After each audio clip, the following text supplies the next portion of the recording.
ప్రభువునందు ప్రియ సహోదరి సహోదరులకు యేసుక్రీస్తు నామమున మీకందరికీ కూడా వందనాలు తెలియజేస్తూ ఉన్నాను. యెషయా గ్రంథం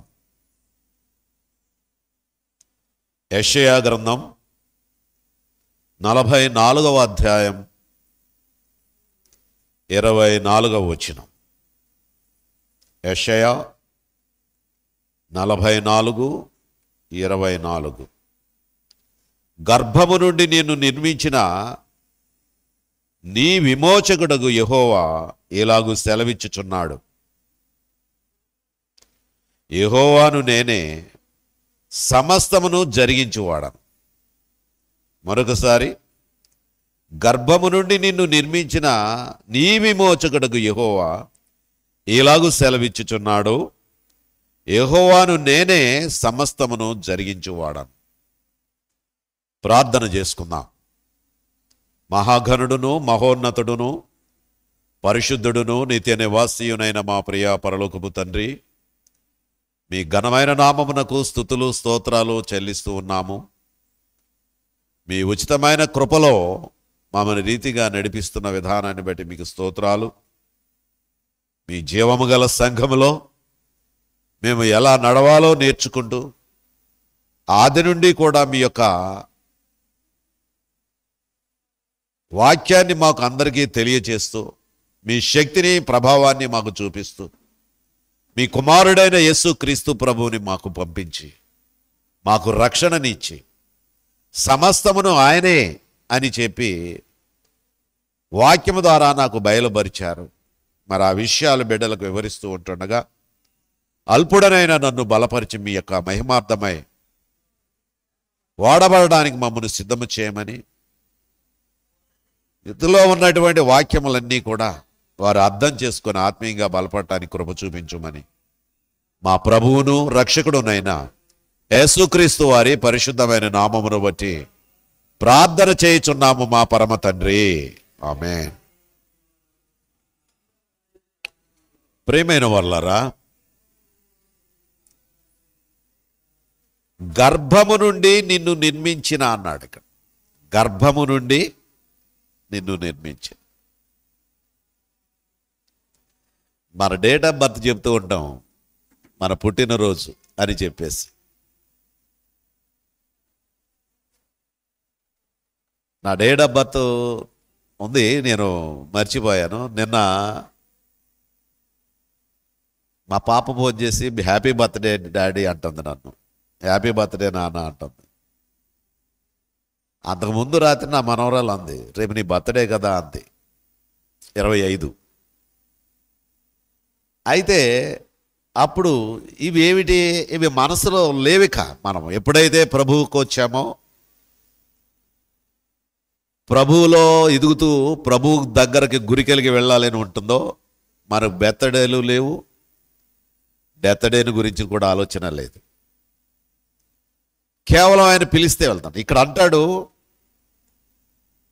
అప్పుడు నేను దయ్యాను. ఎందుచేతనంటే, సరే వారేదో వారి మనసులో గుర్తుంది కాబట్టి తండ్రికి అలాగా మరి గుర్తు చేస్తుంది కుమార్తె అని అనుకున్నా.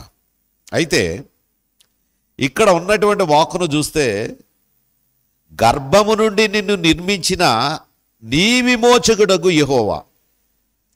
గర్భము నుండి నిర్మించిన.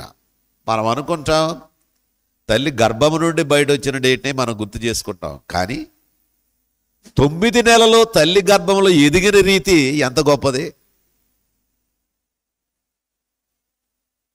9 నెలలు ఎదిగిన రీతి ఎంత గొప్పది. ఒక అమ్మ అన్నది, మొన్న వచ్చి ఒక పాప, ఇంచుమించు అమ్మాయికి 8 నడుస్తుంది, ఇక్కడికి వచ్చి అంతా ఓకే కదిలిపోతుందండి డాక్టర్ గారు, కదిలిపోతుందండి లోపల, ఓకే మెదిలిపోతుంది. ఎవడవాడు లోపల ఉన్నవాడు ఏం చేస్తున్నాడు? ఆ పిల్లకి మొదటి కాన్పు కాబట్టి బాబు చాలా ఇటు పడుకునేవట్లేదండి, అటు పడుకునేవట్లేదండి, తిరిగేస్తున్నాడు. తల్లి గర్భంలో బిడ్డ ఎదిగే రీతి ఎవరిది? దేవునిదే, దేవునిదే. అందుగురించి నీ విమోచకుడికి యెహోవా ఎలాగూ సెలవిచ్చుచున్నాడో, యెహోవానగు నేనే సమస్తమును జరిగించేవాడు. ఏం చేయండి? సమస్తాన్ని జరిగించేవాడట ఆయనే. అయితే ప్రభువు గురించి ఏమని ఉంది? యోహాను సువార్త 3:35 చూడండి, మన ప్రభు ఏమంటున్నాడో. యోహాను సువార్త 3:35 తండ్రి కుమారుని ప్రేమించుచున్నాడు గనుక ఆయన చేతికి సమస్తమును అప్పగించి ఉన్నాడు. ఏమన్నాడు ఇక్కడ? తండ్రి కుమారుని ప్రేమిస్తున్నాడు గనుక ఆయన చేతికి సమస్తమును అప్పగించి ఉన్నాడు. మనం కూడా సహజంగా తండ్రి పెద్దవాడైపోయాడు, 60 సంవత్సరాలు 70 సంవత్సరాలు వచ్చేసి ముద్దాప్రేమలు ఉన్నాడు. ఎవరో బయట వాళ్ళు వచ్చి ఏమండి మాకు ఇది కావాలి అని అడిగితే తండ్రి ఏమంటాడో తెలుసా? ఏమండి మరి ఏవో ఎక్కడున్నాయో నాకు తెలియదు కానీ మా ఊడు వచ్చేస్తాడు కదా, అబ్బాయి ఇచ్చిన తర్వాత వాడిని అడగండి. ఎవరికి అప్పచెప్పాడు తండ్రి? కుమారుడికి ఇచ్చేస్తాడు. నాకు ఇక ఏమీ కాదు, మరి సమస్తం నీదే కదా, జాగ్రత్తగా చూసుకో. ఇక్కడ యెషయా గ్రంథంలో గర్భము నుండి నిర్మించిన విమోచకుడకు యెహోవా ఎలాగూ సెలవిస్తున్నాడు, యెహోవానకు నేనే సమస్తమును జరిగించేవాడను అన్నాడు. ఇక్కడ ప్రభు అయిన యేసుక్రీస్తుని గురించి తండ్రి కుమారుని ప్రేమిస్తున్నాడు కనుక ఆయన చేతికి సమస్తమును అప్పగించి. ఇప్పుడు ఎవరు? మనమందరము కూడా ఇక సమస్తం ఎవరి చేతిలో ఉంది? ప్రభువు చేతిలో. యేసు ప్రభు ఆయనే లోకానికి వచ్చాడు, ఆయనే పరలోక విషయాలు చెప్పాడు, లేఖనముల ప్రకారంగా చనిపోవాలి కాబట్టి చనిపోయాడు, తిరిగి లేచాడు. ఇదిగో నేను లేచాను, వెళ్ళిపోతున్నాను. అది జీవించుండగా కూడా చెప్పాడు, మా తండ్రి పంపించాడు, ఆ తండ్రి పని పూర్తి చేస్తాను, నేను మళ్ళా మా డాడీ దగ్గరికి నేను వెళ్ళిపోతాను. అందుచేత ఆయన వెళ్ళిపోయాడు, పరలోకంలో ఉన్నాడు.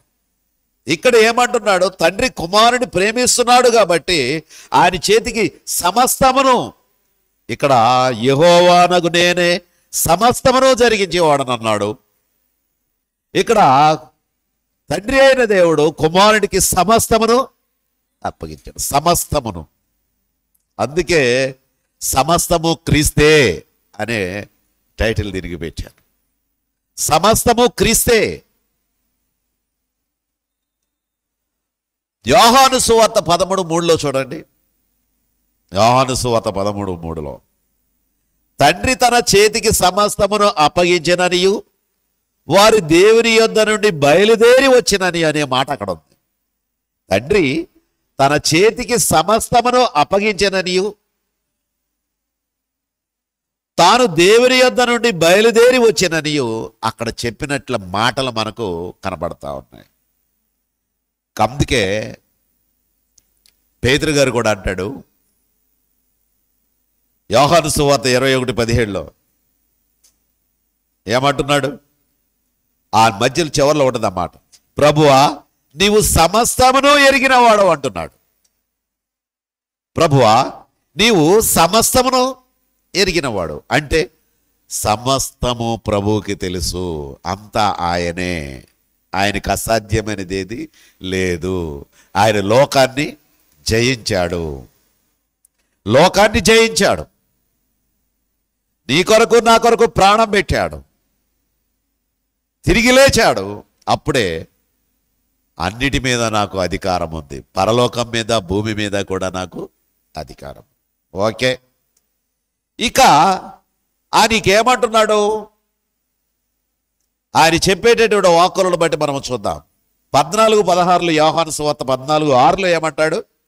నేనే మార్గమును, నేనే సత్యమును, నేనే జీవమును, నా ద్వారానే తప్ప ఎవడునో తండ్రి వద్దకు రాడు. తండ్రి ఓకే, ఇక్కడ ఏమంటున్నాడు? నేనే మార్గాన్ని, నేనే సత్యాన్ని, నేనే జీవాన్ని. తండ్రి దగ్గరకు వెళ్ళాలంటే నన్ను దాటుకొని వెళ్ళడానికి అవకాశం లేదు. ఎందుచేతనంటే నా ద్వారానే వెళ్ళాలి. అంటే యేసు నామము ద్వారానే పాప విమోచన. మరి ఏ నామము నా పాప విమోచన లేదు. పాపి క్షమించబడాలంటే యేసయ్యా నేను పాపిని, నా కొరకే నువ్వు పరలోకము నుండి వచ్చావు, నా పాపముల నిమిత్తము నా అపరాధముల నిమిత్తము నువ్వు చనిపోయావు, తిరిగి లేచావు, పరలోకానికి వెళ్ళావు, కాబట్టి నువ్వు వెళ్ళే చోటులో నేను ఉండాలి అంటే నన్ను క్షమించవా ప్రభు అని ప్రభువుని వేడుకున్నట్లయితే సమస్తమైన జరిగిస్తాడు. అది విషయం. అందుచేత ఇక్కడ నుండి మనము అందుకే మనకందరికీ సమస్తము క్రీస్తే. ఒకటవదిగా మీకు చెబుతూ ఉన్నాను, క్రీస్తే మన రక్షకుడు. ఇది మనం ఎప్పుడూ కూడా మన మదిలో ఉండాలి.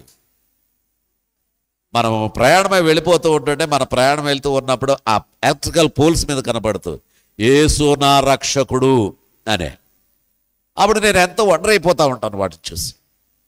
అంటే ప్రయాణంలో వెళ్ళేవాడు వారు ఎవరైనా కావచ్చు, ఆ ఎలక్ట్రికల్ పోల్ మీద ఉన్నటువంటి ఆ సైడ్గా ఉన్నటువంటి ఆ మాటను చూసి మనసులో అనుకుంటాడా లేదా, చదువుతాడా లేదా యేసు నా రక్షకుడు అని.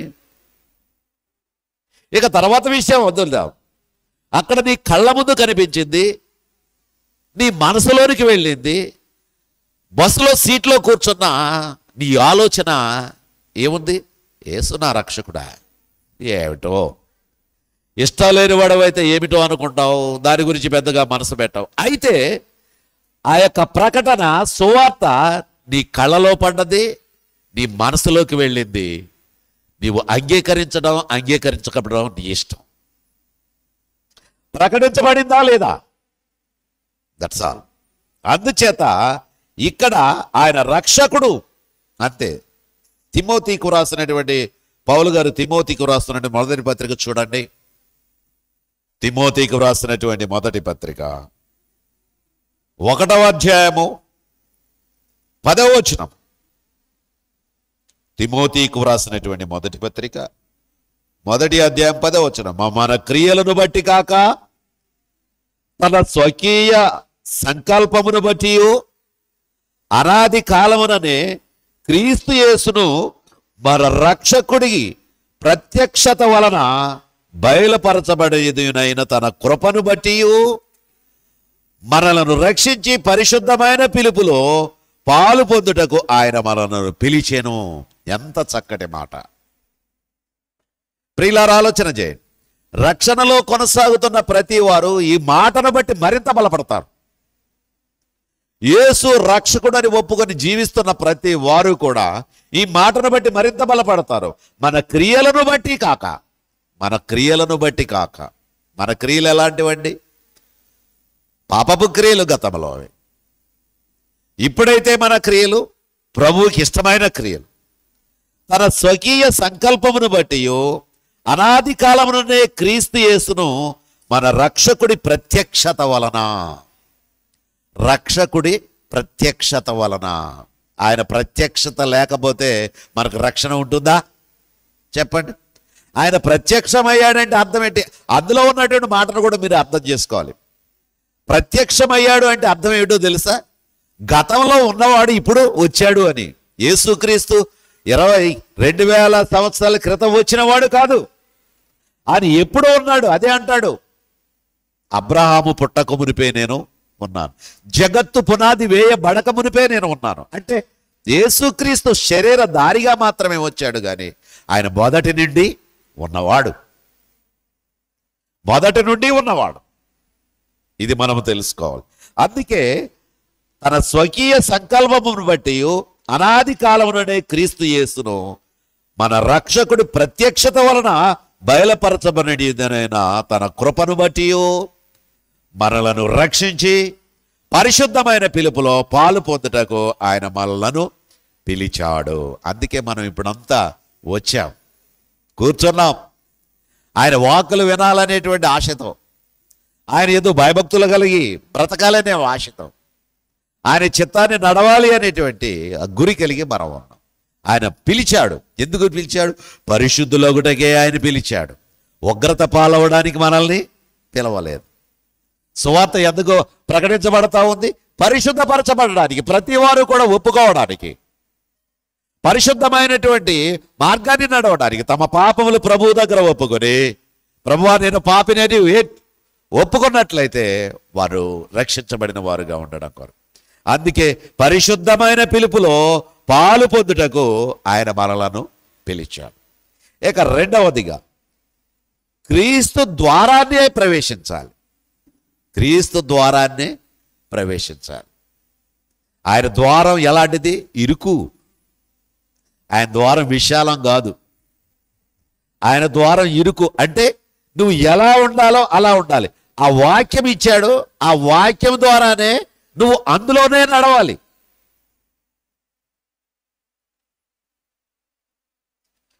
నేను ఏదో నువ్వు చూస్తాను, ట్రైన్ చాలా వేగంగా వెళ్తుంది, దాని స్పీడ్ అక్కడ చూపిస్తున్నాడు 400 500 అంటున్నాడు గంటకి.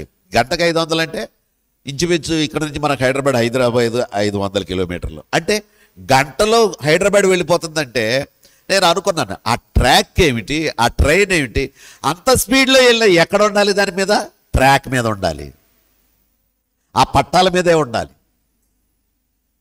ఆ ట్రాక్ మీదే 500 కిలోమీటర్ల స్పీడ్ వెళ్ళేది ఎక్కడ, ఏ మధ్యలో ఉండాలి? ఆ పట్టా మీదే వెళ్ళాలి తప్ప ఆ స్పీడ్లో ఏమాత్రం పక్కకు వెళ్ళినా వినాశనమే.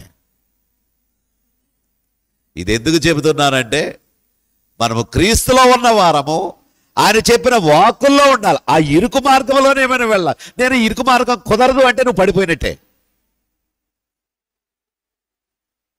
ఆ ఇరుకు మార్గంలో నేను ఉండలేను అంటే నువ్వు పడిపోయినట్లే.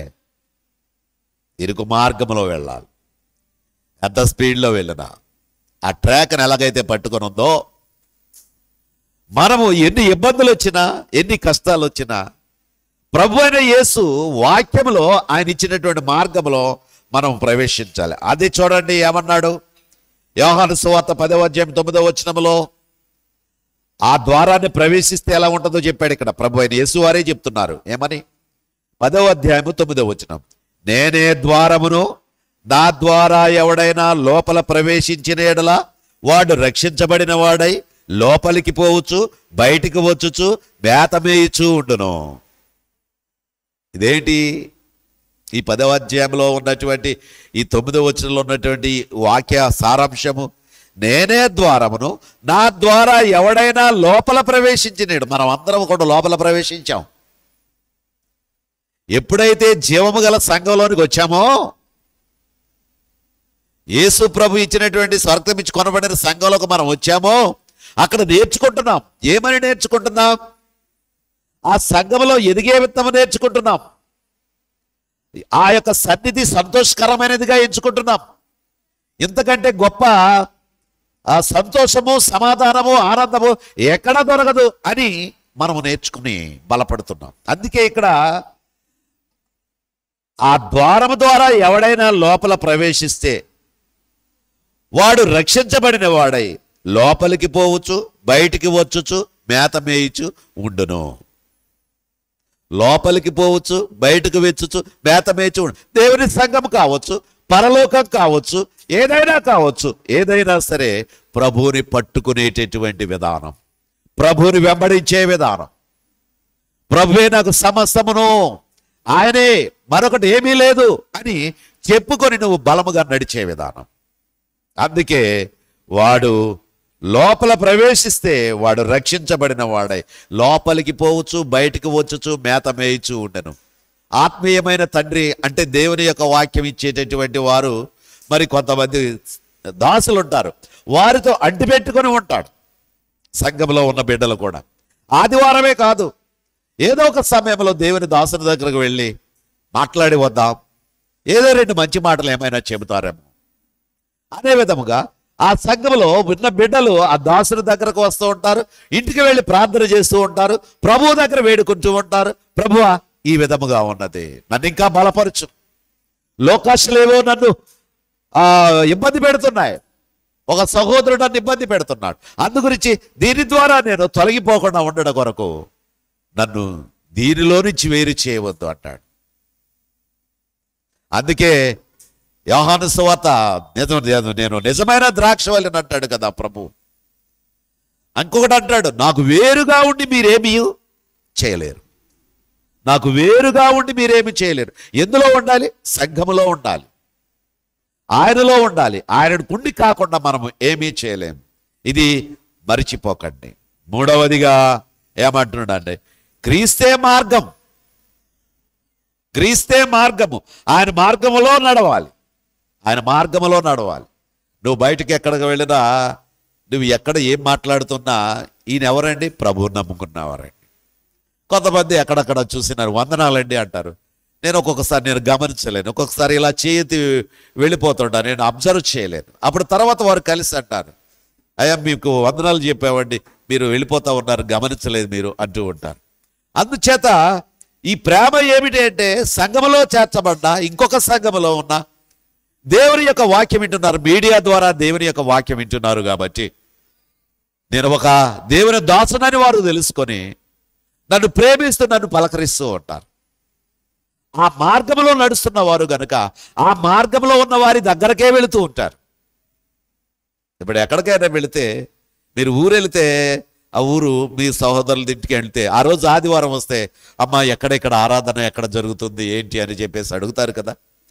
ఎక్కడ సేవకులు ఎవరు, ఎట్లా ఉంటుంది అని అడుగుతూ ఉన్నప్పుడు ఆ సహవాసాన్ని తగిన రీతిగా అక్కడ కూడా ఉండినట్లయితే అక్కడికి వెళ్ళి ఆ మార్గంలో వారితో కూడా నలిచి ప్రభుని స్తుతించి ఆనందిస్తూ ఉంటారు, గణపరుస్తూ ఉంటారు. అందుచేత ఆయన మార్గము గొప్పది. ఇక్కడ చూడండి, హెబ్రీ పత్రిక 10వ అధ్యాయం 19-20 వచనాల్లో ఏమంటున్నాడో. హెబ్రీ పత్రిక 10వ అధ్యాయము 19-20 వచనాల్లో, సహోదరులారా, యేసు మన కొరకు ప్రతిష్ఠించిన మార్గము అన్నాడు ఇక్కడ. సహోదరులారా, యేసు మన కొరకు ప్రతిష్ఠించిన మార్గము అనగా నూతనమైనదియు జీవము గలదియు ఆయన శరీరమును తెర ద్వారా. బాగా అబ్జర్వ్ చేయండి వాక్యాన్ని.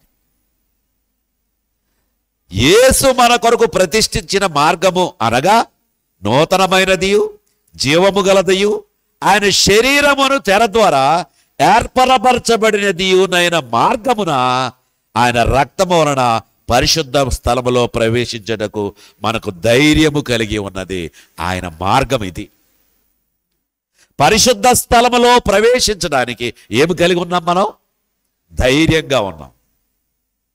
పిరికి వాళ్ళం కాదు మనం. ప్రభువు కొరకే, ప్రభువే సమస్తం. అందుకే ఇక్కడ యేసు మన కొరకు ప్రతిష్ఠించిన మార్గం అన్నాడు. యేసు మన కొరకు ప్రతిష్ఠించిన మార్గము అనగా నూతనమైనది జీవము గలది ఆయన శరీరము అనే తెర ద్వారా. అవును కదా. ఎప్పటి వరకు మనం చేసింది ఏమిటి? రొట్టెని తీసుకున్నాం, రసాన్ని తీసుకున్నాం. ప్రభువా నేను ధన్యుడను, నిన్ను స్తుతిస్తున్నాను, నేను యోగ్యుడను, నీకు ఇష్టమైన వాడను, ఇరుకు మార్గంలో నడుస్తున్న వాడను, విశాల మార్గాన్ని వదులుకున్నవాడను, నిన్ను గలపరిచేవాడను, కష్టమైన నష్టమైన ఈ మార్గం నుండి తొలగని వాడను. అది ఈ మార్గము నుండి నేను తొలగిపోను అంటూ ఇక్కడ ఏమంటున్నాడు? ఆయన శరీరము ద్వారా, ఆయన శరీరమును తెర ద్వారా ఏర్పరచబడినదైన మార్గమున ఆయన రక్తమున పరిశుద్ధ స్థలములో ప్రవేశించుటకు మనకు ధైర్యము కలిగి ఉన్నది. అవును ప్రియులారా, ఎప్పుడు పిలిచినా మనం ఎక్కడికి వెళ్తామని నమ్మకం? పరలోకానికి వెళ్తాం, ప్రభువుని చూస్తాం. పరలోకానికి వెళ్తాం, ప్రభువుని చూస్తాం, ప్రభువుని గలపరుస్తాం, ప్రభువుని ఆరాధిస్తాం, ప్రభువుతోనే. అబ్బా ఎంత ధన్యత. నాలుగవదిగా క్రీస్తు వెలుగులో నడుద్దాం మనం. ఆయన వెలుగులోనే, ఆయన వెలుగులోనే, ఆయన ముఖ కాంతిలోనే, ఆయన సాన్నిహిత్యంలోనే.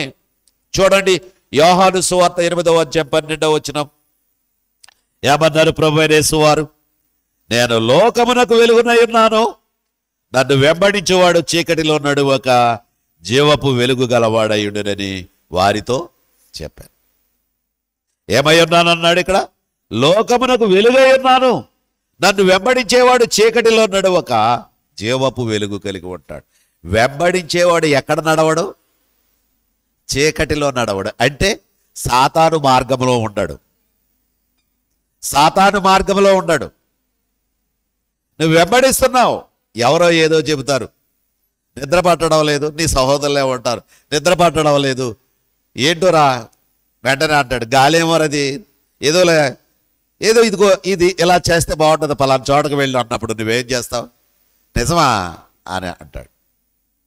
ఏమవుతావు? ఎక్కడికి వెళ్తున్నావు? వెలుగులో ఉన్నవాడు ఎక్కడికి వెళ్తున్నావు? నువ్వు చీకటిలోనికి వెళ్తున్నావు.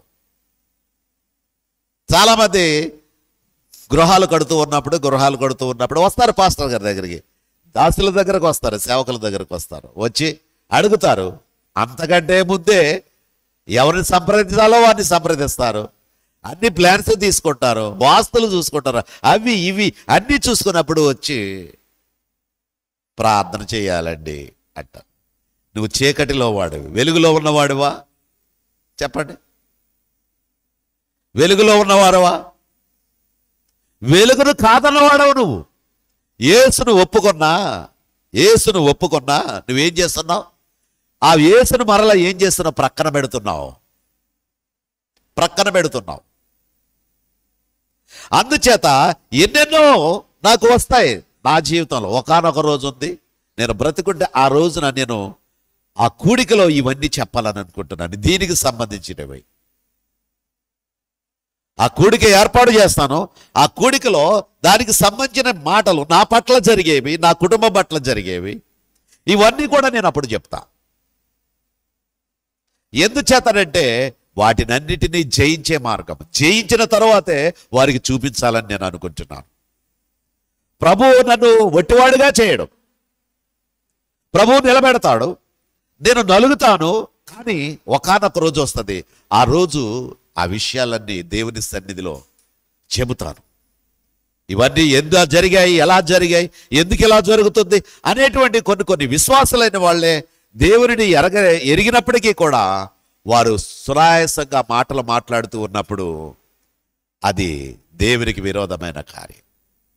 అయితే మన ప్రభు నమ్మదగిన వాడు కాబట్టి, ఆ మార్గము సులువైనది కాబట్టి, మనము ఆ వెలుగులో నడిచేటటువంటి ఆ విధానం చీకటి కాకుండా చూసుకునేలా మనం సిద్ధపడాలి. అందుకే లోకమునకు వెలుగై ఉన్నాను, నన్ను వెంబడించేవాడు చీకటిలో నడువక జీవపు వెలుగు కలిగి ఉంటాడు. అంటే చీకటిలో నడువక అనే మాట ఇక్కడ అర్థం ఏమిటంటే, ఇక ఎంత మాత్రమును చీకటివాడు కాడు, ప్రభు కొరకే జీవించేవాడుగా ఉంటాడు, ప్రభు చిత్తాన్ని నడిగించేవాడుగా ఉంటాడు, ప్రభువుని గణపరిచేవాడుగా ఉంటాడు, ఆ వెలుగులోనే నడుస్తాడు. యోహాను సువార్త 1వ అధ్యాయం 9వ వచనంలో నిజమైన వెలుగు ఉండెను, అది లోకములోనికి వచ్చుచు ప్రతి మనిషిని వెలిగిస్తుంది, వెలిగించబడిన తర్వాత చీకటిలోకి వెళ్ళిపోతే అతను ఆరిపోయినవాడు. ఇస్కరియోతు వచ్చాడు, ఎక్కడికి వెళ్ళాడు? చీకటిలోకి వెళ్ళాడు. ఇస్కరియోతు వచ్చాడు, వెలుగు దగ్గరకే వచ్చాడు, వెలుగుతోనే ఉన్నాడు. అక్కడ ఉన్నటువంటి సహోదరులందరికీ ఏమి కావాలో అన్ని ప్రొవైడ్ చేస్తున్నాడు. డబ్బు సంచి కూడా అతని దగ్గరే ఉంది. కారణం ఏమిటంటే, ఏమైనా కావాలంటే పట్టుకుని రావాలి అంటే అతను ఇచ్చేవాడు. వెలుగుతో ఉన్నాడు కానీ, ప్రభుతో ఉన్నాడు కానీ ఒకటి, ప్రభువు త్రోసివేయలేదు. ప్రియులారా, ఒకటి ఆలోచన చేయండి, మనము ఏమి చేసినా కూడా ప్రభువు త్రోసివేయడు. ఎందుకో తెలుసా? నువ్వు తెలుసుకుంటావని. రక్షణలో ఉన్నటువంటిది అది. నువ్వు తెలుసుకొని నిజంగా స్థిరపడతావని.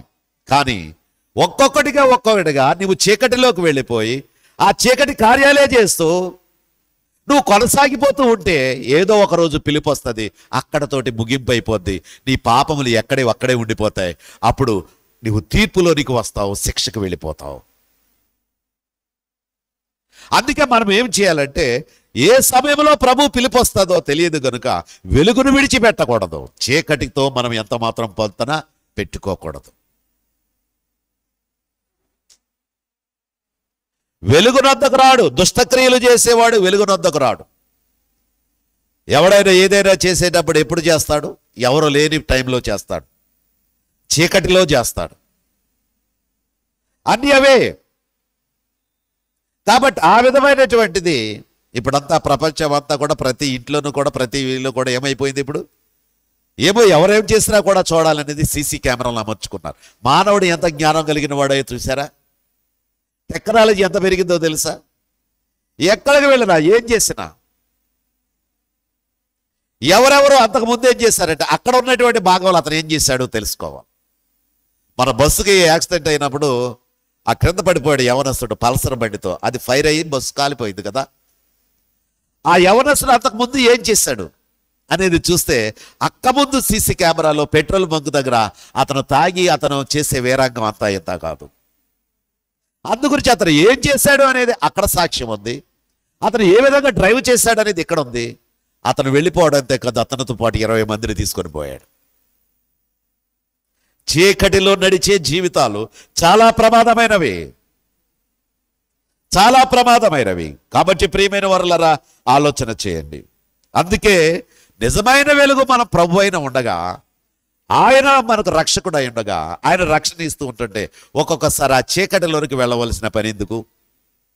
చీకటిలోకి వెళ్ళి నీ జీవితాన్ని ఎందుకు నరకం చేసుకుంటావు? ఆ చీకటిలోనికి వెళ్ళి వారితో కలిసి అన్యుల వల్ల ఎందుకు అయిపోతున్నావు? దేవుని ఎరగని వారు ఎలాగైతే చేస్తున్నావు అది కూడా నువ్వు చేసేవాడుగా ఉన్నావు కదా. ఎంత బాధాకరం. అందుకు మనం వెలుగు సంబంధం కాబట్టి వెలుగులో నడిచేటటువంటి వారముగా ఉండాలి. 5వదిగా క్రీస్తు జీవాహారం. ఆ జీవాహారం మనం భుజించి తృప్తిగా ఉందాం. ఆ జీవాహారం మనం భుజించి తృప్తిగా ఉందాం. చూడండి అక్కడ ఏమంటున్నాడు యోహాను సువార్త 6వ అధ్యాయము 35వ వచనములో. యోహాను సువార్త 6వ అధ్యాయం 35వ వచనములో, జీవాహారమును నేనే, నా యొద్దకు వచ్చువాడు ఏమాత్రము ఆకలి కొనడు, నా యందు విశ్వాసం ఉంచువాడు ఎప్పుడునూ దప్పిక కొనడు. జీవాహారము నేనే, నా యొద్దకు వచ్చేవాడు ఏమాత్రములో ఆకలి కొనడు, నా యందు విశ్వాసం ఉంచేవాడు ఎప్పుడునూ దప్పిగా కొనడు. ఆకలి కొనడంట, దప్పిక కొనడంట. యేసు ప్రభు వారు ప్రసంగం చేస్తూ ఉంటుంటే 2-3 రోజులు అలాగ ఉండిపోయారు. ఆకలి అయిందా వాళ్ళకి? దప్పిక అయిందా వాళ్ళకి? చెప్పండి. ఆ తీయని మాటలు, ప్రభు రక్షకుడు, ఆయన జీవపు ఓట, ఆయన మాటలు జీవపు ఓటలండి. అలాగే ఉండిపోయారు. వారికి ఏం కావాలో తేలాలంటే ఇప్పుడు ఏం జరుగుతుంది అన్నాడు. వెంటనే వాళ్ళందరికీ అక్కడ ఆహారం పెట్టాడు. వాళ్ళందరికీ ఆహారం పెట్టాడు. ఆయనకి అప్పటికప్పుడే ఆ 2 చేపలు 5 రొట్టెలను ఇది చేశాడు. ప్రియమైన వారలారా ఆలోచన చేయండి. ప్రభువుకు అసాధ్యమైనది ఉందా? బాగా మనసు పెట్టండి, గ్రంథాన్ని చదవండి, ధ్యానము చేయండి, మోకరిల్లండి, ప్రభు సన్నిధిలో అడగండి. ప్రభువా నేను బలముగా ఉండాలి, ఆత్మ సంబంధిగా నేను ఉండాలి, నీకు ఇష్టమైన బిడ్డగా నేను ఉండాలి, నన్ను ఏ విధంగా బలపరుస్తావు? బలపరచు ప్రభు అని ఆయన సన్నిధిలో వేడుకొనండి. అందుకే జీవాహారమును నేనే, నా యొద్దకు వచ్చేవాడు ఏమాత్రమును ఆకలి కొనడు, నా యొద్ద విశ్వాసం ఉంచువాడు ఎప్పుడు కూడా ఆకలి దప్పిలు లేవు, వ్యాధి బాధలు లేవు. ఈ మరణం తర్వాత వెళ్ళేటటువంటి ఆ పరలోకంలో అంత ఆనందం, అంత సంతోషం మనం పొందుతాం. అందు గురించి ఆ జీవాహారం భుజించి తృప్తిగా ఉందాం. ఇప్పుడు విన్నాడు, ఈ వాక్యమే మనకు జీవాహారం. వాక్యమే. ఆ వాక్యం తింటూ ఉన్నప్పుడు, ఆ వాక్యాన్ని ధ్యానిస్తూ ఉన్నప్పుడు మనకేమి ఇక ఏమి అనిపించదు అసలు. ఆ మైండ్ ఆ ట్రాక్లోకి వస్తే, ఆ ఆత్మీయతలో వెళితే నువ్వు అది పొందుకుంటావు. లోకంలో నువ్వు ఫుల్గా ఉంటే వాక్యం చదువుతున్న రిజెక్ట్ చేస్తుంది. తర్వాత చూద్దాంలే ఇది, తర్వాత చూద్దాంలే ఇది, తర్వాత అలా పూర్తిగా బైబిల్ దగ్గరికి వెళ్ళకపోవడానికి గల కారణం ఏమిటంటే, బైబిల్ ధ్యానించకపోవడానికి గల కారణం ఏమిటంటే నీ మైండ్ కంప్లీట్గా లోకంలో ఉంది కాబట్టి నువ్వు వెళ్ళలేకపోతున్నావు. చాలా బాధాకరం. 6వదిగా ఆయన కొట్టబడిన బండ. కొట్టబడిన బండ. ఎలా? ఆ బండలోని జీవజాలం వస్తుంది. ఎవరు చేశారు ఇది? మోషే గారు చేశారు. అది కొరింథీయులకు రాసినటువంటి 1వ పత్రికలో ఇలా ఉంది. ఏమనుందో చూడండి. 10వ అధ్యాయం 4వ వచనంలో, కొరింథీయులకు రాసిన 1వ పత్రిక 10వ అధ్యాయం 4వ వచనంలో, అందరూ ఆత్మ సంబంధమైన ఒక్క పానీయమునే పానము చేసిరి. అందరూ ఆత్మ సంబంధమైన ఒక్క పానీయమునే పానము చేసిరి. ఏలయనగా మమ్మును వెంబడించిన, ఏలయనగా తమ్మును వెంబడించిన ఆత్మ సంబంధమైన బండలోనిది త్రాగిరి. ఆ బండ క్రీస్తే. పేతురు, బండ మీద సంగమును కట్టు. ఈ బండ మీద సంగమును కట్టు. ఆ బండ ఎవరు? క్రీస్తే. సంగమును కట్టు. అక్కడ బండ, ఆ బండలోనిది కొట్టినప్పుడు బోట వచ్చింది, అందరూ త్రాగారు. ఆ బండ క్రీస్తే.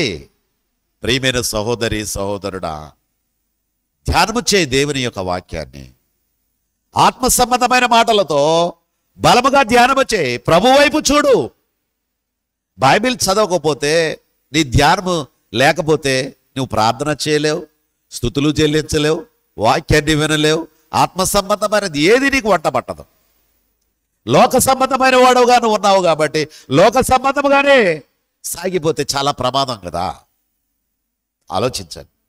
అందుకే మనము చాలా జాగ్రత్తగా ఉండాలి. ఇక్కడ ఉన్నటువంటి వాక్యంలో అందరూ ఆత్మ సంబంధమైన ఒక్క పానీయమనే పానము చేసిరి, ఏలయనగా తమ్మును వెంబడించిన ఆత్మ సంబంధమైన బండలోనిది త్రాగారు.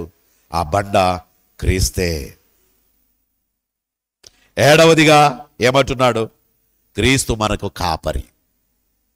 ఏమిటైనా? కాపరి, కాపు కాచేవాడు, మనల్ని జాగ్రత్తగా కాచుకునేవాడు, మన అడుగు వేరే చోటకు వెళ్లకుండా కాపాడేవాడు, వాక్యం ద్వారా మనల్ని స్థిరపరిచేవాడు. ఎప్పుడైతే నీవన్నీ కాకుండా నీవు వేరేగా ప్రయత్నం చేశావో నీవు క్రీస్తు వాడవు కావు. ఇక్కడ చూడండి, 10వ అధ్యాయం యోహాను సువార్త 11లో ఏమన్నాడు? నేను గొర్రెలకు మంచి కాపరిని. నేను గొర్రెలకు మంచి కాపరిని. మంచి కాపరి ఏ సమయానికి ఏం కావాలో పెడతాడు.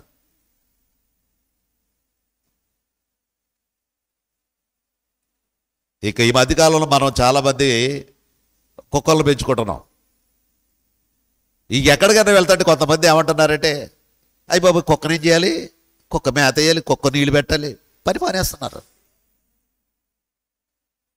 అందరూ కూడా చాలామంది ఏం చేస్తున్నాం? మానేస్తాం. ఈ కుక్కని కాపాడుకోవడానికి అంత నమ్మకంగా నువ్వు పనిచేస్తే టైంకి, అంటే అది ఒక జీవే కాబట్టి పెట్టాలి, ఒక బాధ్యత, అంతే, తప్పదది. భోజనం పెట్టాలి. అందుకే ఒక అన్న వచ్చి అంటున్నాడు మొన్న ఇక్కడ వైద్యం చేసుకునేటప్పుడు, మిగతా వాళ్ళని చూడకు రాలేదంట, వాళ్ళందరూ ఇంట్లో అనారోగ్యంగా ఉంటే రాలేదండి. ఏమ్మా ఎందుకు రాలేదంటే, ఇక్కడ కుక్కను ఎవరు చూస్తారు? కాబట్టి ఇక్కడ ఒక కుక్కని చూడడానికి మనం టైం టు టైం ఆ విధంగా మనం మెయింటైన్ చేస్తున్నాం. దానికి ఏం కావాలో చూస్తున్నాం. ఓకే, మరి ఒక కుక్కని చూడడానికి నీ సమయం అంతా నువ్వు అలా చేస్తే, మరి ప్రభువు నిన్ను కాపాడడానికి ఎన్ని విధాలుగా ప్రయత్నిస్తున్నాడు? నువ్వు తొట్టిల్లిపోకుండా ఉండడానికి ఎన్ని విధాలుగా చేస్తున్నాడు? నిన్ను నిత్య జీవానికి నడిపించడానికి ఏది చేయాలో అదే ఎందుకు చెబుతున్నాడు? ఇక్కడ చూడండి. అందుకే ఆయన మంచి కాపరి అన్నాడు. మంచి కాపరి గొర్రెల కొరకు తన ప్రాణమును పెట్టాడా లేదా? గొర్రెల కొరకు తన ప్రాణాన్ని పెట్టాడు. తండ్రి, వీరేమి చేస్తున్నారో వీరికి తెలియదు, వీరిని క్షమించు అని వేడుకున్నాడు. వేడుకున్న ప్రభు, ప్రాణం పెట్టిన ప్రభు, పరలోకానికి నిన్ను చేర్చాలనుకునే ప్రభువు. ప్రియమైన వారలారా, ఆలోచన చేయి. మనం ఎంతైతే వాటిని కాపాడుకోవాలని ఆస్తున్నామో, మన ఆస్తులను కాపాడుకోవాలని, మనకు కావలసిన వారిని కాపాడుకోవాలని, మన బిడ్డలను కాపాడుకోవాలని ఈ విధంగా మనం ఉంటున్నామో, మనం వెంటనే మన ప్రభు మనల్ని కాపాడుకోవడానికి తన ప్రాణాన్ని పెడితే ఆయనకి ఏమిస్తావు నువ్వు? చెప్పు. తన ప్రాణాన్ని పెట్టాడంటే, ఈరోజు మనం రక్షణ పొందామంటే, ఆ ప్రభు బలలో పాల్గొంటున్నామంటే నువ్వు ఇచ్చిన గొప్ప రక్షణ ప్రభు అంటున్నావు. అందుగురించి ఆయన కేవలం తినేసి చప్పరించేసి వెళ్ళిపోయేది కాదు. ఎల్ల వేళలా ప్రతి సమయంలో మన మనసులో ధ్యానం చేస్తూ ఉండేది, ఎంత గొప్ప దేవుడు అయ్యా, నిత్య శిక్షకు వెళ్ళిపోయేవాడినే నన్ను తప్పించావు ప్రభువా, నువ్వు మంచి కాపరివి, నా కొరకు ప్రాణం పెట్టాడు. మంచి కాపరి గొర్రెల కొరకు ఏం పెడతాడు? ప్రాణం పెడతాడు. తప్పిపోయింది కదా లూకా సువార్త 15వ అధ్యాయంలో, తప్పిపోయిన గొర్రె తప్పిపోయిన గొర్రె. వెంటనే వెళ్ళాడు, ఈ 99ని విడిచిపెట్టాడు, ఆ 99 గొర్రెల్ని విడిచిపెట్టాడు, ఆ తప్పిపోయిన గొర్రెకి వెళ్ళాడు. వెతికాడు, దొరికింది, భుజంపై ఎత్తుకున్నాడు, తిరిగి తీసుకుని వచ్చాడు. మంచి కాపరి 99 గొర్రెలను విడిచిపెట్టి ఆ తప్పిపోయిన గొర్రె దగ్గరకు వెళ్ళి దాన్ని వెతికి పట్టుకొచ్చి భుజాల మీద ఎత్తుకొని అందరికీ చెబుతున్నాడు, ఇదిగో తప్పిపోయిన గొర్రె దొరికింది. పాపములో ఉన్నావేమో, పాపములో నడుస్తున్నావేమో, నీ గురించే ప్రభు అనేక ప్రణాళికలు. నీ భార్య ప్రార్థనలు చేస్తుంది, సంఘం ప్రార్థన చేస్తుంది, ఎంతమంది ప్రార్థన చేస్తూ ఒక్క పాపి రక్షణ విషయంలో కార్యం చేస్తుంటే నువ్వేం చేస్తున్నావు ఆలోచన చేయాలి. అందుగురించి జాగ్రత్త. ఆయన మంచి కాపరి. అంతేకాదు 8వదిగా ఆయన మాదిరి. ఆయన మాదిరి, క్రీస్తు మాదిరి. ఆయన అనుసరిద్దాం, ఆయన అనుసరిద్దాం. యోహాను సువార్త 13:15 చూడండి. 13వ అధ్యాయం 15వ వచనంలో ఆయన అనుసరిద్దాం, ఆయన మాదిరి. నేను మీకు చేసిన ప్రకారమును మీరును చేయవలనని మీకు మాదిరిగా ఎలాగూ చేసి తిని. ఏమి చేశాడు ఆయన? ఏమి చేశాడు? పాదాలు కడిగాడు, శిష్యుల పాదాలు కడిగాడు. ఏమన్నాడు? నేను మీకు చేసిన మాదిరిగా మీరులో చేయాలి. పాదాలు పట్టుకోవడం తప్పు కాదు, పాదాలు ఒత్తడం తప్పు కాదు. ఎవరైనా సహోదరులు ఇబ్బందుల్లో ఉంటే వాళ్ళు కాళ్ళు నొక్కడం తప్పు కాదు. నేను సహజంగా గమ్ముని ఆ సెలను పెట్టేటప్పుడు కానీ లేకపోతే ఆ వైద్యం చేసేటప్పుడు కానీ ఒక్కొక్కసారి వాళ్ళు కాళ్ళు బాధలు లాగెత్తనట్టు గమ్ముని వెళ్ళి నేను పట్టుకుంటాను. వాళ్ళు ఫీల్ అవుతూ ఉంటారు, ఏదో పట్టుకో అంటే అక్కడ ఏంటి? ప్రభువే చేశాడు, మనము చేయాలి. అందు గురించి వాళ్ళ ఫీలింగ్ కోసం మనం ఆగిపోకూడదు. అప్పుడు ఆ విషయం వారికి తెలియజేస్తాను. ప్రభువే ఇలాగ వచ్చి పాదాలు అత్తాడయ్యా, పాదాలు కడిగాడయ్యా, ఇది ఏమి కాదండి. అప్పుడు కొంచెం వింటారు, వాళ్ళ వాక్యం కూడా వింటారు.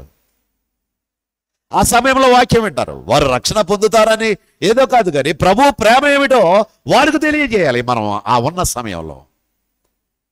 అందుగురించి మాదిరి చేశాడు. ఆయన మాదిరిని అనుసరిద్దాం. నేను మీకు చేసిన ప్రకారము మీరును చేయవలనని మీకు మాదిరిగా ఇలాగూ చేసేతని. 9వదిగా ఆయన మన ప్రధాన యాజకుడు. ఆయన మన ప్రధాన యాజకుడు. క్రీస్తే మన ప్రధాన యాజకుడు. క్రీస్తే అంతా అనుకున్నాం కదా. ఇక్కడ మనమందరం ఏమై ఉన్నాము, ఏమనుకున్నాము?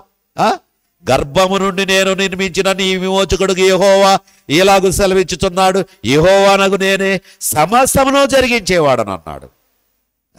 అందుకే యోహాను సువార్త 3:35లో తండ్రి కుమారుని ప్రేమిస్తున్నాడు గనుక ఆయన చేతికి సమస్తమును అప్పగించానన్నాడు. ఆయన ప్రధాన యాజకుడు. చూద్దామా? హెబ్రీ పత్రిక 7వ అధ్యాయం 26వ వచనంలో, హెబ్రీకు రాసిన పత్రిక 7వ అధ్యాయం 26వ వచనంలో, పవిత్రుడును నిర్దోషియు నిష్కల్మషుడు పాపులలో చేరక ప్రత్యేకంగా ఉన్నవాడు ఆకాశ మండలం కంటే మిక్కిలి హెచ్చైన వాడునైనా ఇట్టి ప్రధాన యాజకుడు మనకు సరిపోయినవాడు. మనకు సరిపోయినవాడు. అర్థమవుతుందా? ఇట్టి ప్రధాన యాజకుడు మనకు సరిపోయినవాడు.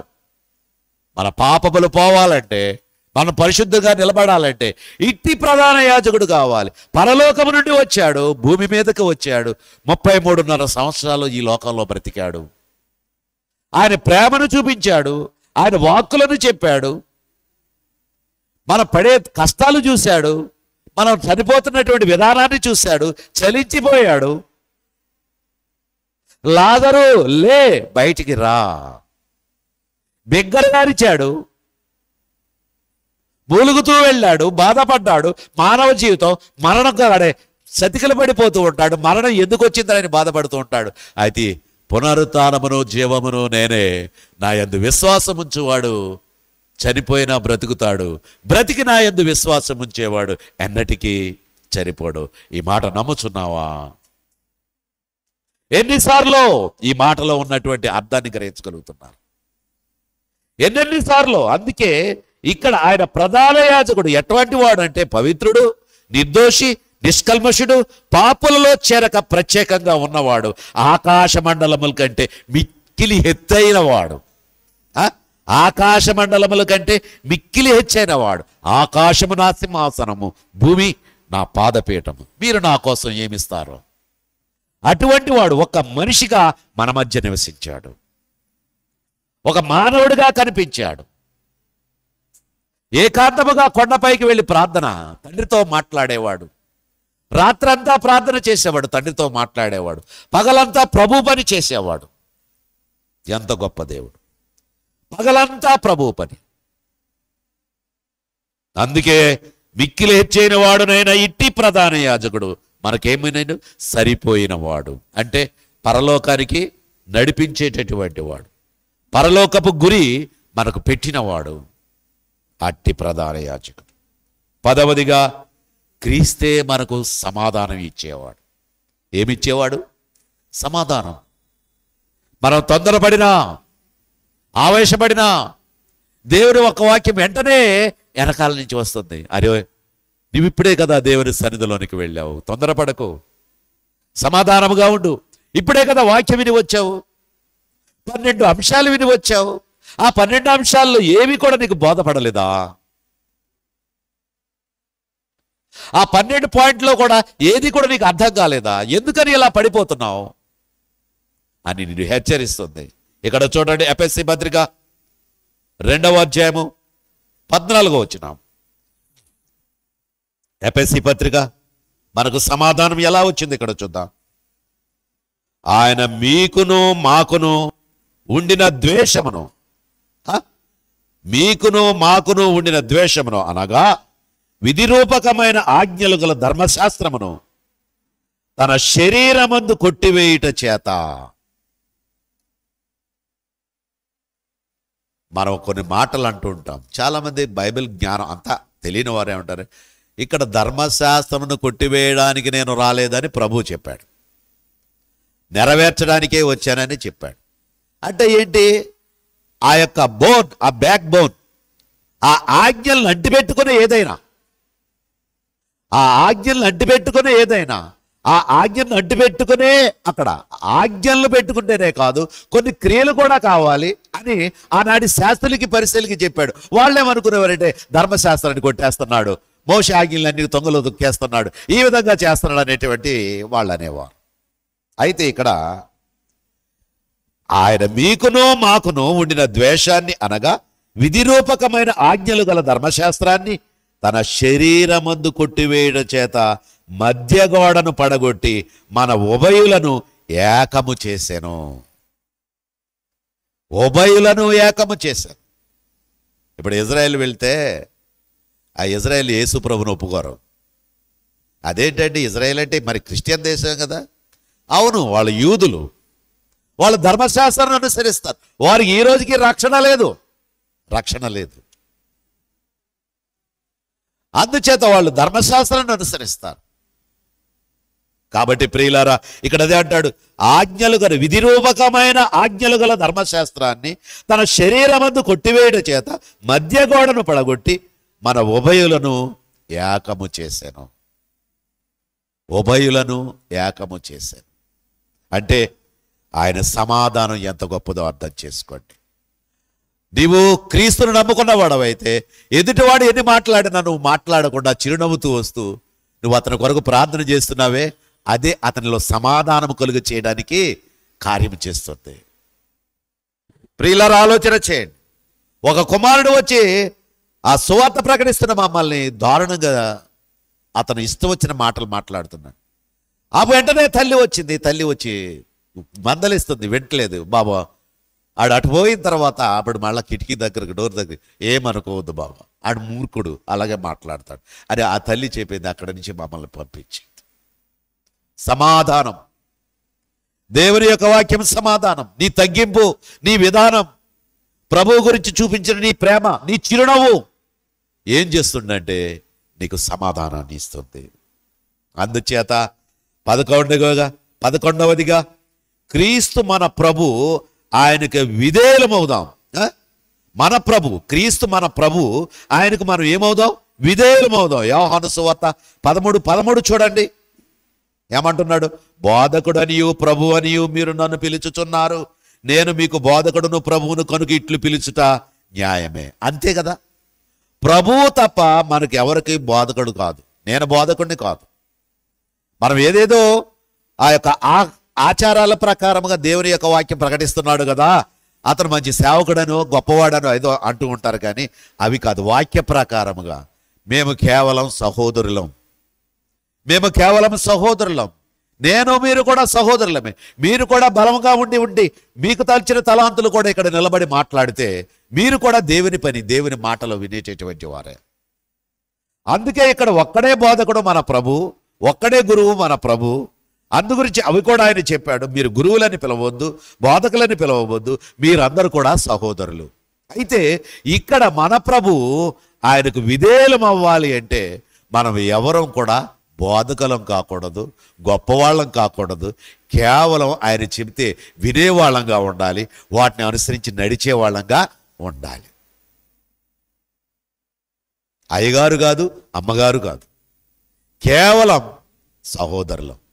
మూర్తన్న అంటే నాకు చాలా ఆనందం. నాకు మూర్తన్న అప్పుడు సువార్తకు వెళ్తుంటే పిల్లల వాళ్ళు మూర్తన్న అంటాడు, వాళ్ళ ఆనందం, సంతోషం అంతా ఏంటి, కేవలం సహోదరులం. ప్రభు యొక్క దృష్టిలో మనము ఆ విధంగా ఉంటాం. కాబట్టి బోధకుడనియు ప్రభువనియు మీరు నన్ను పిలుచుచున్నారు, నేను మీకు బోధకుడును ప్రభువును గనుక మీరు ఇట్లా పిలుచుట న్యాయమే.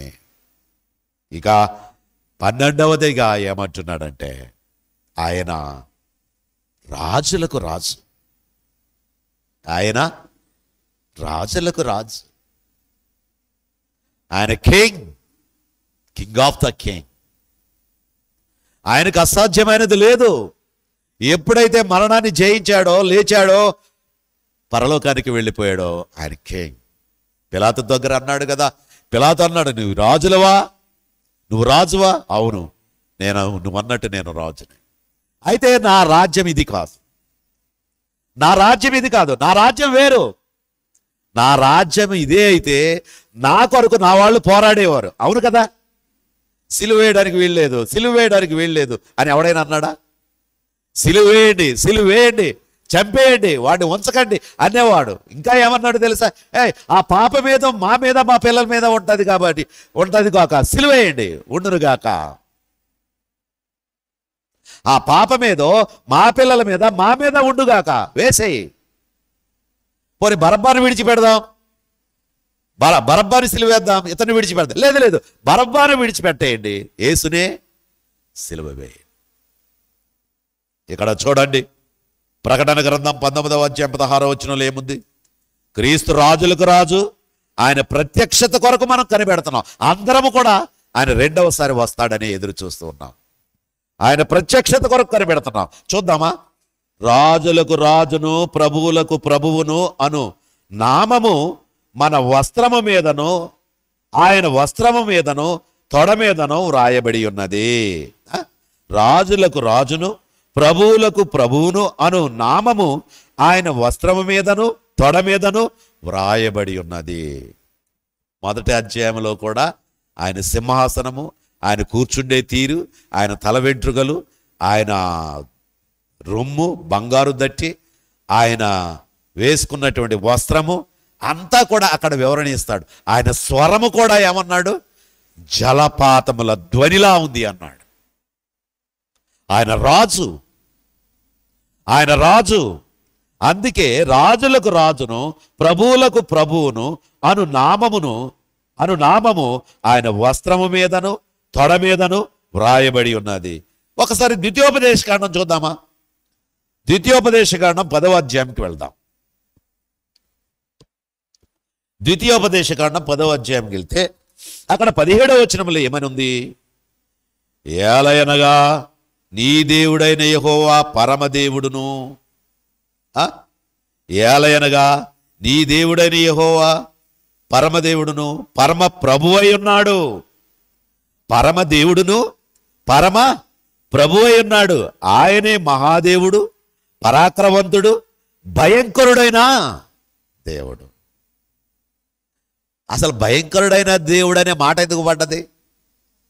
నువ్వు ఎన్నిసార్లు చెప్పినా వినకపోతే, నువ్వు ఎన్నిసార్లు చెప్పినా పాపంలోనే ఉంటే, నువ్వు ఎన్నిసార్లు చెప్పినా పాపంలోనే దొర్లుతుంటే నిన్ను అగ్నిగుండానికి తోసేస్తున్నాడే భయంకరుడైన దేవుడు కాదా? భూలోకంలో ఉండగా ఆయన పిడిగుద్దులు గుద్దిన, చెంపదెబ్బలు కొట్టిన, ముఖంపై ఉమ్ము ఊసిన, అరికాల్లో మేకులు కొట్టిన, తలపై ముళ్ళ కిరీటం పెట్టిన, ఏ విధముగా కూడా మాట్లాడకుండా కిమ్మనకుండా భరించాడే. రేపటి రోజు నా ప్రేమను నువ్వు అర్థం చేసుకున్నావా అసలు అని అడిగే దేవుడు. నా ప్రేమను అర్థం చేసుకున్నావా? ముఖంపై వస్తే మాట్లాడలేదు కదా, తలపై ముళ్ళ కిరీటం పెట్టి మాట్లాడలేదు కదా, అరిచేతులు అరికాళ్ళు కొడుతుంటే ఏంట్రా ఇలా చేస్తున్నారని ఒక్క మాట మాట్లాడలేదు కదా. కేవలం భరిస్తూ, తండ్రి వీరేమి చేయుచున్నారో వీరికి తెలియదు, వీరిని క్షమించు అని వేడుకున్న దేవుడు. వీరిని క్షమించు అని వేడుకున్న దేవుడు. అందుకే నీ దేవుడైన యెహోవా పరమదేవుడును పరమ ప్రభువునై ఉన్నాడు. ఆయనే మహాదేవుడు, పరాక్రమవంతుడు, ఆయన భయంకరుడైన దేవుడు. భయంకరుడైన దేవుడు. ఇదిగో కరుణామయుడిగా వచ్చాడు. కరుణామయుడే కదండి. కేవలం అప్పట్లో ఆ కరుణామయుడి సినిమా చూస్తే ఇంచుమించు 40 సంవత్సరాలు అయిపోతుందేమో. 40 సంవత్సరాలు అయిపోతుంది. అది 40 సంవత్సరాల క్రితం సినిమాది. అప్పుడు చూస్తుంటే సినిమా థియేటర్లో, అప్పుడు అందరూ వెళ్ళేవాళ్ళు కాబట్టి సినిమా థియేటర్లో ఏంటి, ఏడుపులే ఏడుపులు, ఏడుపులే ఏడుపులు. ఒక యాక్షన్ చేసి చూపిస్తేనే ఆ ఏడుపులు ఏడ్చిన నువ్వు దుఃఖించావు, ఆ థియేటర్లో ఏడ్చావు. ఏమైపోయింది? ఇప్పుడు మామూలుగానే ఉన్నావు. బొమ్మల వల్ల మారు మనసు రాకపోవచ్చు, కానీ ఆ క్రియారూపం అక్కడ చూపించాడు కాబట్టి దానిని బట్టి నువ్వు చలించావేమో. అయితే వాక్యాన్ని చదివావా? సంఘంలో చేర్చబడ్డావా? అపోస్తల బోధలో, సహవాసంలో, రొట్టె విరుచటం, ప్రార్థన చేయడంలో అందరితో ఏకీభవిస్తూ ఉన్నావా? అది లేదు. యేసుక్రీస్తు గొప్ప దేవుడే, చనిపోయాడు, తిరిగి లేచాడు, పరలోకాన్ని పెట్టాడు. అంత మాత్రం నీకు రక్షణ రాదు. ఆయన ఆజ్ఞలను అనుసరించి నడిస్తేనే రక్షణ. అందుకే ఆయన భయంకరుడైన దేవుడు. నశించిపోయేదాన్ని వెతికి రక్షించడానికి వచ్చాడు. ప్రతి వారిని శిక్షించడానికి వచ్చాడు. అక్కడే అంటాడు కదా బాప్తిస్మం ఇచ్చే యోహాను, సర్ప సంతానమా, రాబో ఉగ్రతను తప్పించడానికి మీకు బుద్ధి చెప్పిన వాడేవాడు అంటాడు. ఆ ఓల్డ్ టెస్ట్మెంట్లో ఉన్నటువంటి ఆ భక్తులందరూ కూడా యెహోవా ఎలాగూ సెలవిచ్చుచున్నాడు అని ఆయన కోపాన్ని, ఆయన ఉగ్రతని ఆయన చూపిస్తా ఉన్నాడు అక్కడ. అదే ఉగ్రతని నువ్వు పాపము నుండి మరలకపోతే, నువ్వు కొనసాగుతున్న జీవితం అలాగే కొనసాగితే ఆయన నిన్ను వెంటనే శిక్షిస్తాడు. శిక్షించడానికి రాలేదు కదా.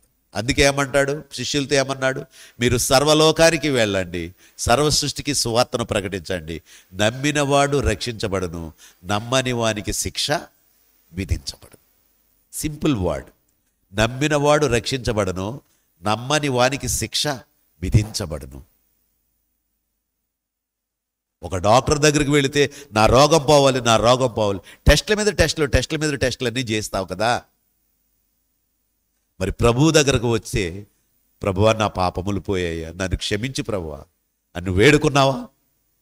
వేడుకొని ప్రభు దగ్గరకు వచ్చావా? ప్రభు చిత్తాన్ని ఏమిటో తెలుసుకున్నావా? అందుకే ఇక్కడ ఏమంటున్నాడు, భయంకరుడైన దేవుడు. తిమోతికు రాసిన మొదటి పత్రిక 6వ అధ్యాయం 15వ వచనం చూడండి. తిమోతికు రాసిన మొదటి పత్రిక 6వ అధ్యాయం 15వ వచనం. శ్రీమంతుడును అద్వితీయుడనగు సర్వాధిపతి యుక్త కాలమందు ఆ ప్రత్యక్షతను కనబరుచును. ఆ సర్వాధిపతి రాజులకు రాజును ప్రభువులకు ప్రభువునై ఉన్నాడు. అప్పుడు రాజు, శ్రీమంతుడును అద్వితీయుడనగు సర్వాధిపతి యుక్త కాలమందు ఆ ప్రత్యక్షతను కనుబరుస్తాడు. ఆ సర్వాధిపతి రాజులకు రాజును ప్రభువులకు ప్రభువునై ఉన్నాడు. కాబట్టి ఈ రాజులకు రాజు, ప్రభువులకు ప్రభు మన క్రీస్తు. అందుకే ఆయన గురించి సువార్తను ప్రకటిస్తున్నాం. ఆయన రక్షకుడని, ఆయన పాప విమోచకుడని, మరణము తరువాత మనల్ని నిత్య శిక్షకు తీసుకువెళ్ళడని. ఆ నిత్య శిక్ష నుండి తప్పించబడాలంటే నువ్వు పరిశుద్ధమైన బ్రతుకు సంఘంలో నేర్చుకుంటూ బలముగా ఉండాలని.